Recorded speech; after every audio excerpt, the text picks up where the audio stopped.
महात्मा बुद्ध शिविर में उपदेश दे रहे थे कि व्यक्ति को जब माँ की कमी महसूस होती है तो वह अपने को ठगा हुआ महसूस करता है। संसार के सारे सुख एक तरफ, माँ एक तरफ। जाने अनजाने माँ को याद करके उसकी आंखें नम हो जाती हैं, उसका मन रोने को करता है। माँ चीज ही ऐसी है जिसका जितना गुणगान किया जाए उतना ही कम है। माँ अपने पुत्रों की उन्नति निहारती रहती है। मुख से आशीर्वादों के फूल झड़ते रहते हैं। पुत्र चाहे जितने बड़े ओहदे पर क्यों ना हो या पैसे की भरमार पुत्रों के पास हो, परंतु माँ के मुख से हमेशा यही निकलता है, फूलो फलो। माँ की अच्छी तरह देखभाल ना करने वाले बच्चों को भी माँ दिल से आशीर्वाद देती है। माँ की महत्ता हमसे ज़्यादा वो लोग जानते हैं जिनकी ज़िंदगी में माँ की कमी होती है।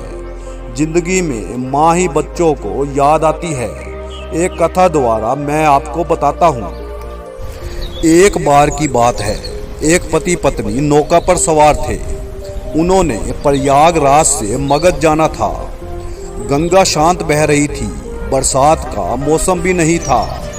जैसी चाल गंगा की होती है, बिल्कुल बिना उफान गंगा बह रही थी। नौका चलाने वाले नाविकों को कोई तकलीफ नहीं हो रही थी और पानी का रुख भी मगध की तरफ था। नाव की चाल तेज थी। नाव ठसाठस यात्रियों से भरी हुई थी। नाव भी बहुत बड़ी थी। सभी यात्री निश्चिंत अपनी अपनी सीटों पर बैठे थे कि अचानक नाव में भूचाल आ गया। नाव पर एक बाघ ने हमला कर दिया था। बाघ तैरता हुआ नाव पर चढ़ चुका था।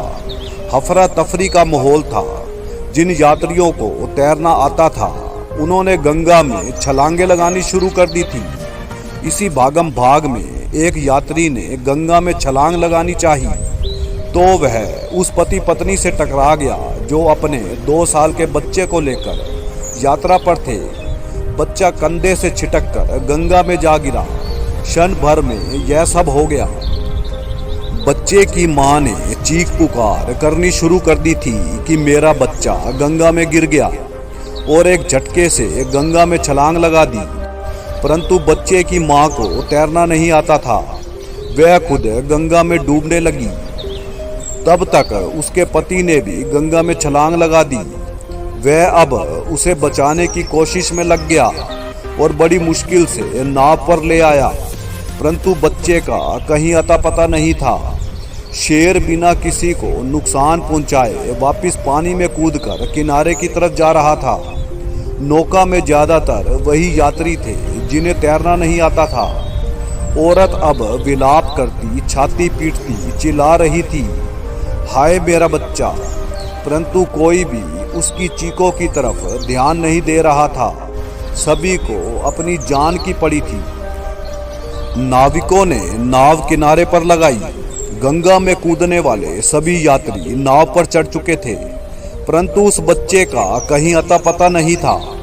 नाव फिर से अपनी मंजिल की ओर जा रही थी। नाव में बैठी उस औरत का रो रो कर हलक सूख चुका था।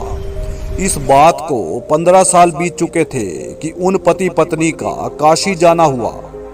अनेक मंदिर घूमते हुए जब वह दोनों एक मठ में पहुंचे तो मठ के महंत, जो कि बहुत छोटी उम्र के थे, उनके दर्शनों के लिए लंबी लंबी लाइनें लगी हुई थी।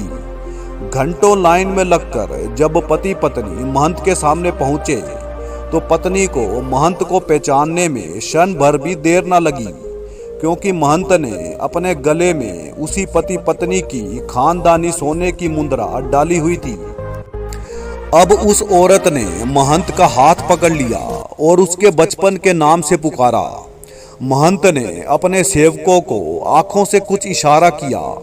इशारा पाते ही सेवकों ने उस पति पत्नी को भी महंत के साथ गद्दी से कुछ दूर बिठा दिया।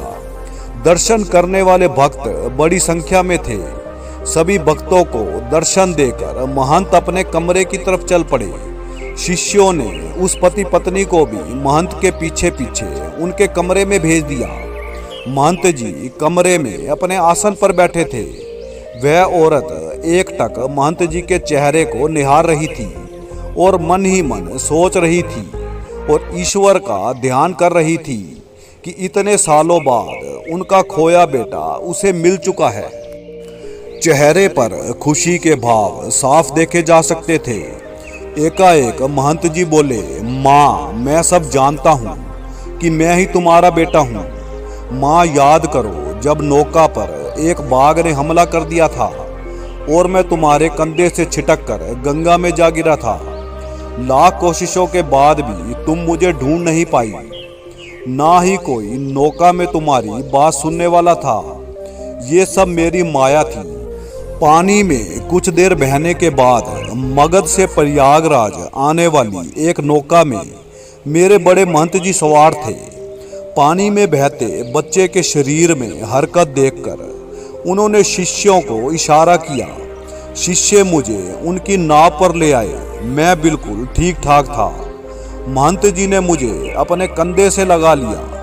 माँ, जब तुम्हारी नौका और महंत जी की नौका एक दूसरे को पार कर रही थी तो मैं बड़े महंत जी की गोद में बैठा तुम्हें देख रहा था, परंतु मुझे तो अपनी मंजिल तक पहुंचना था, इसलिए मैं चुपचाप बस तुम्हें निहार रहा था।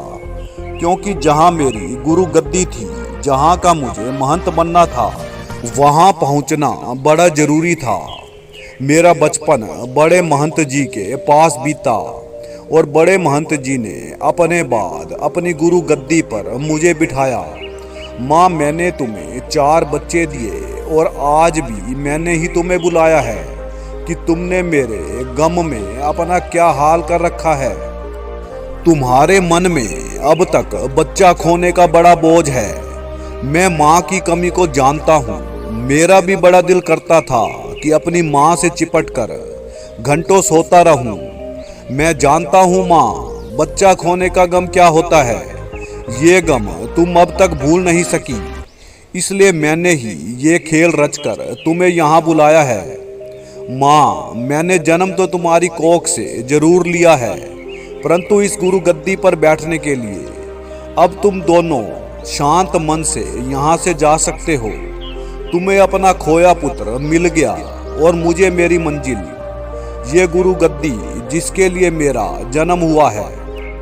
महात्मा बुद्ध बोले कि माँ की कसक तो बड़े बड़े साधु संतों को भी होती है, तभी तो इतने बड़े महंत ने माँ का दुख देखते हुए उसके दुख का निवारण करने के लिए अपनी माँ को अपने पास बुला ही लिया। माँ दुनिया में वो अनमोल चीज है जिसकी छाया भी ठंडी होती है। कृपया चैनल को सब्सक्राइब कीजिए। धन्यवाद।